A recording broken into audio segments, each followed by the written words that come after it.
धर्म सम्मेलन की सभा में ज्ञानियों की इस प्रभा में केसरिया लबादा ओढ़े वह एक परवाना था। वो सन्यासी वो वैरागी भारत का लाल निराला था।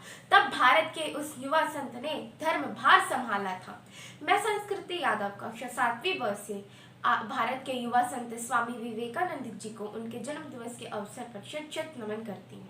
12 जनवरी 1863 को कलकत्ता में जन्मे नरेंद्रनाथ कालांतर में स्वामी विवेकानंद के नाम से विख्यात हुए। रामकृष्ण परमहंस के सानिध्य में आरंभ हुई उनकी शिक्षा भारत में नव जागरण की अलग जगा दी और आज हम उनके जन्म दिवस को राष्ट्रीय युवा दिवस के रूप में मनाते हैं।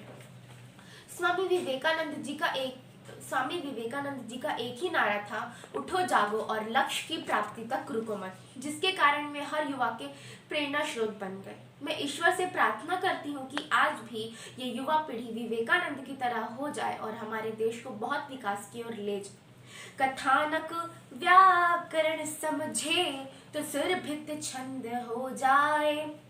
कथानक व्याकरण समझे तो सुर भित्त छंद हो जाए।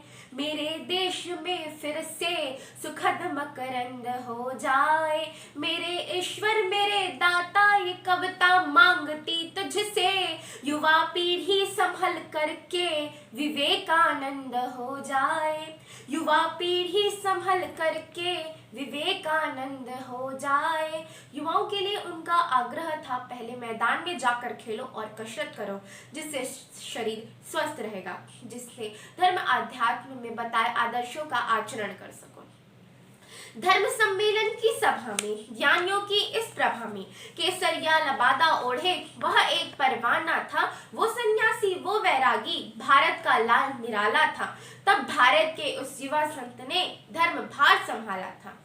11 सितंबर 1883 में शिकागो में विश्व धर्म सम्मेलन में अपने संबोधन में सबको भाइयों एवं बहनों कहना पश्चिम को मंत्रमुग्ध कर दिया। देर तक करतल ध्वनि होती रही। उन्होंने विदेश में भी भारतीय धर्म दर्शन अद्वैत वेदांत की श्रेष्ठता सिद्ध कर पराधीन भारत को गौरव के क्षण कर दिया, जिससे जन जन में आत्मबोध हुआ। जब भारत के मस्तक पर पश्चिम का बोल बाला था, धर्मांतर की आंधी और चहु प्रभाव विकराला था, अधर्म के अंधियारों में धर्म का खो गया उजाला था, तब भारत के उस युवा संत ने धर्म भार संभाला था। स्वामी विवेकानंद जी के रूप में हमारे बीच एक और महान राष्ट्र निर्माता तथा समाज को नई दिशा दिखाने वाले महान आत्मा ने जन्म लिया। उनमें कर्तव्य परायणता, उत्कृष्टता, जोश, तेज तथा मेधा शक्ति भरी हुई थी। पुस्तक के पन्ने पलटते ही पन्ने में क्या लिखा है उस चीज को याद करने वाले पुत्र को पाकर सरस्वती माता भी अपने आप को धन्य मानने लगी थी। मारतंड का उदय हुआ, घनघोर तिमिर शर्माता है, शब्द सारथी बन करके जो राष्ट्र भक्ति को घाता है।